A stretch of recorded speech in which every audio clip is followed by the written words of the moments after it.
Hello everyone, welcome back to Sundry's podcast. This is episode number 13, and much like the episode number, we're going to talk about India's misfortune in the first test match against England. I have my co-host Dave with me. We're going to be talking about this test match. I think both of us were disappointed at the way the test match ended, but I think there are a few talking points in this test match which are very interesting. What do you think, Dave? I'm pretty sure it is not just both of us. I'm sure almost all India is still struggling to believe how we lost this game, Yes. considering what a huge lead we had in the first innings. Mm-hmm. And it definitely needed a miracle for England to win the game from there or even compete. And that's exactly what they got, a miraculous almost 200. Let's call it a 200 from Ollie Pope. It was an excellent innings. That innings literally took the game away from us, and I don't even want to talk about the fourth innings batting from India right now. Yeah, I mean, let's speak positive first, because I think, even though it came from an opposition player, the innings by Ollie Pope was one of the finest test match innings I've seen in a subcontinent, if not the finest test match inning, one of the finest test match innings ever. Because you know, just because of the situation that the game was in, people are trying to compare it to uh, Joe Root's 200 in 2021 in the Chennai Test, but you have to keep in mind that that came in the first innings. yeah. And England it was a scored pure batting 500. pitch. Yeah, England scored 500, and that basically took the game away from India when you have such a high first inning score. But here, England were facing a massive deficit. 190 run. They were trailing by 190, and also the situation they were in. They were 170 odd for five. They lost Ben Stokes. Ollie Pope had just gotten to his 50, but the way he was able to stitch partnerships with the lower order, I think that was great to watch. Of course, like I said, even though it came from an opposition player, just the quality of the innings was so high. I would nothing to take anything away from the innings, but we did drop him a couple of times. I think that hurt us really bad. That hurt India very bad. Those few drop catches. It was a game of fine margins. Either way, we just lost by 28 runs. So he was dropped at 110. He was dropped at 150, and eventually that all added up in the lead that England got, and that lead proved to be too much for us.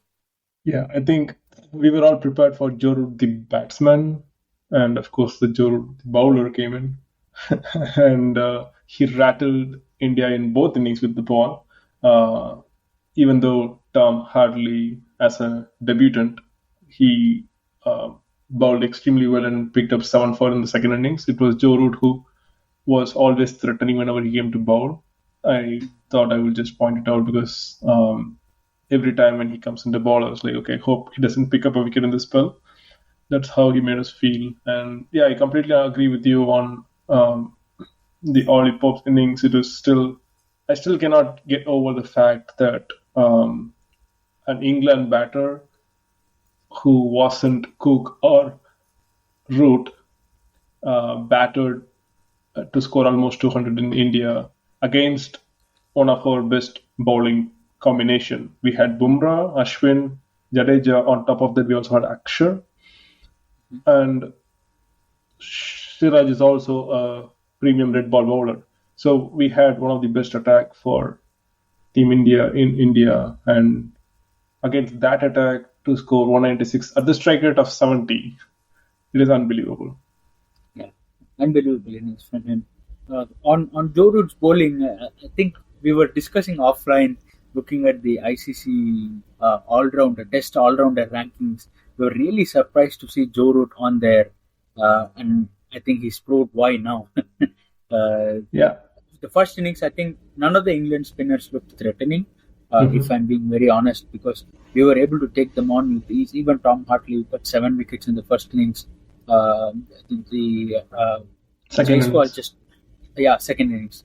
In the first innings, Yashasvi Jaiswal just took him to the cleaners. I think he was at one stage he was considering like 8 runs per over, and getting hit for a six almost every over he came and bowled. So uh, the first innings we looked very comfortable until like Joe Root came in and picked up those wickets.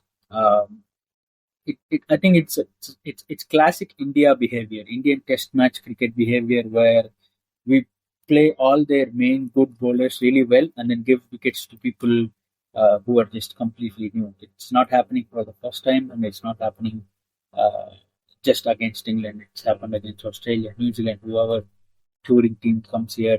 We play their premium bowlers well and then give wickets to the other guys. So yeah, but still, I think uh, we it, the way we are talking, it looked as though India didn't compete at all. That's not true. Uh, the way we bowled and batted in the first inning, there were some brilliant performances in there. We have to give credit to the players. I think Ashwin bowled well in the first innings. Both Ashwin and Jadeja bowled really well, and three batters got 80 plus 80 odd runs. Uh, it's unfortunate that none of them converted to 100. Because I think all three of them deserved hundreds on their own.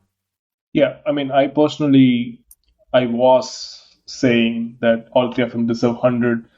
Come on, you're so close, you should have gotten 100. They Mm-hmm. really deserve it. That's what I said, and that's what I felt. But after watching Ollie Pope's 190, I felt like maybe maybe they could have showed a bit more resilience and took it to took the innings maybe a little longer. But this is hindsight, and as we previously said, up until the early pop innings, we all believed England was completely out of the game. I personally thought the game would be over in third day, Mm-hmm. especially when they were like six down or five down, and both Root and Stokes are gone. I thought, okay, this is done. We'll be wrapping up the end of the day, and from there, it was an exceptional innings that took the game away.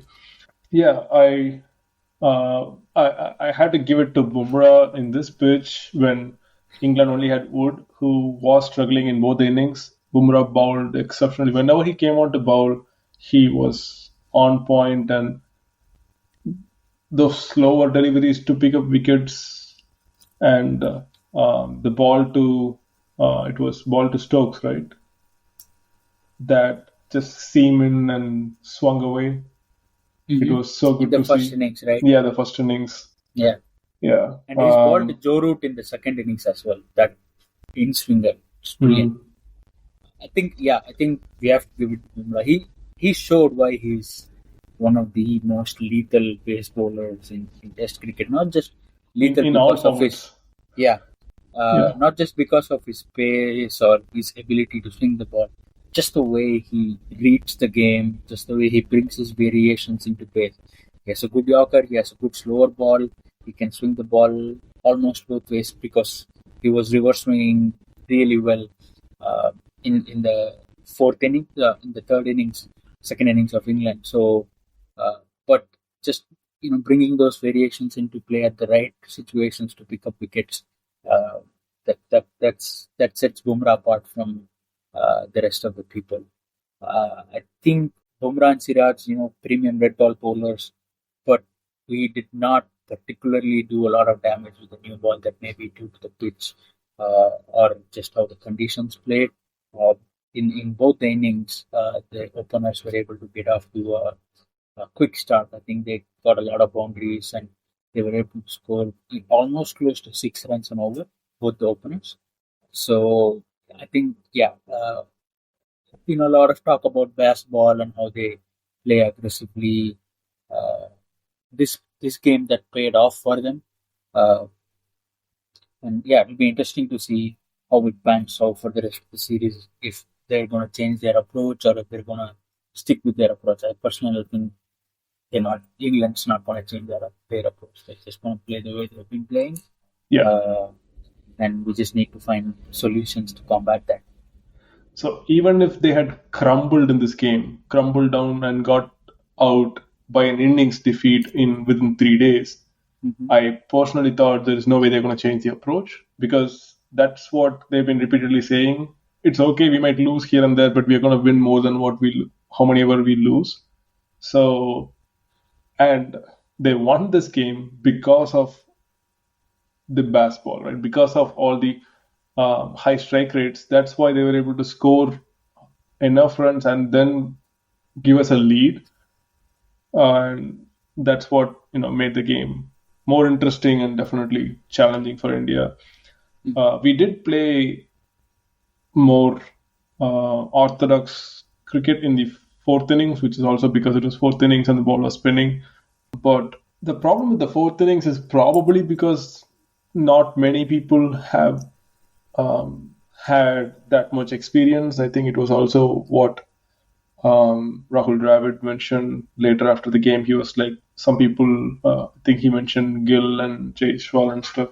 Those guys don't have that much experience playing Test cricket in the recent times, and they are all youngsters. They'll get better and all those things. Yeah, I don't know. What's your take on that, Abhi? Well, I think he had a point. These guys have not played a lot of cricket, but that though some of the decisions that they made and the situations that they put the team in, that we talk so high about their caliber, right? Yashasvi Jaiswal, Shubman Gill, we talk them up as the future of Indian cricket. So, of course, they'll learn from this.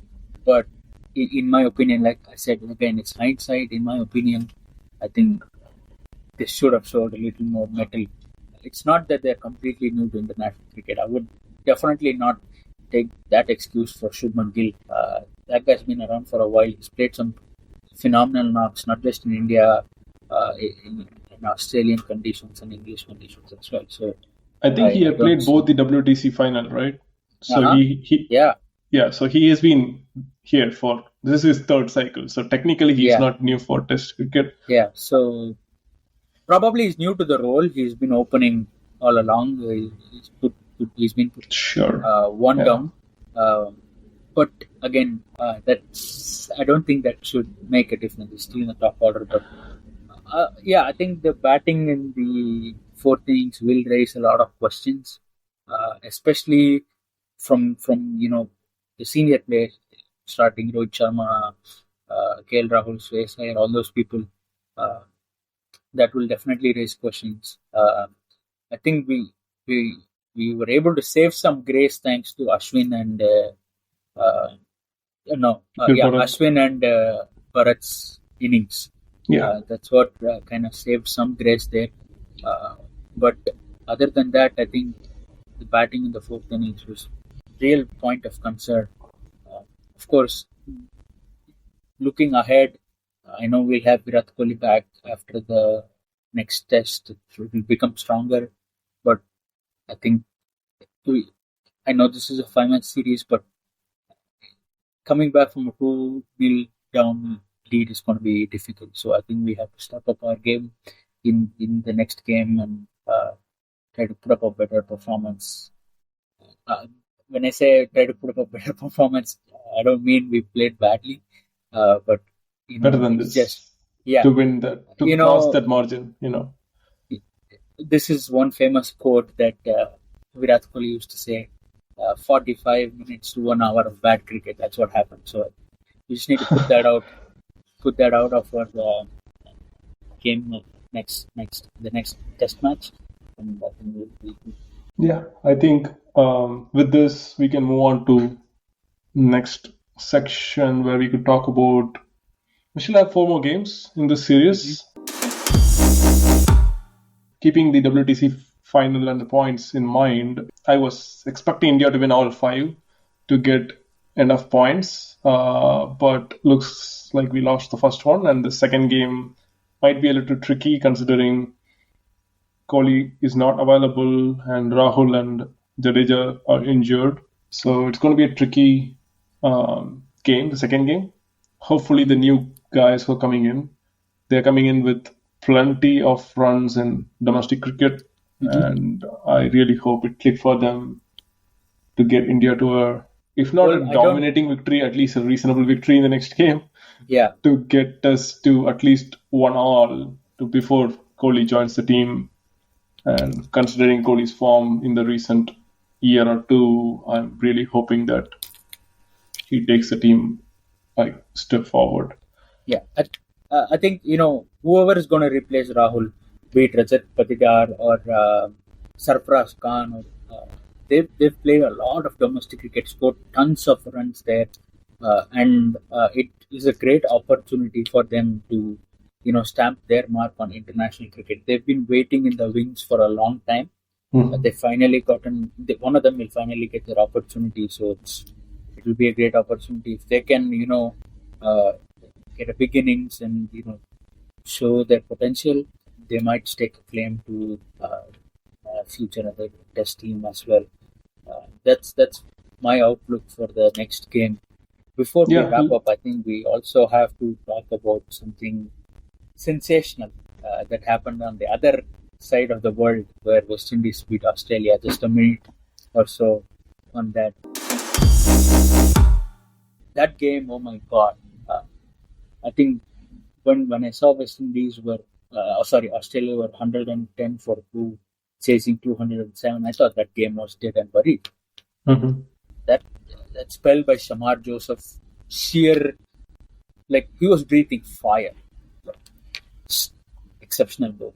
Yeah, I cannot believe it is his debut series.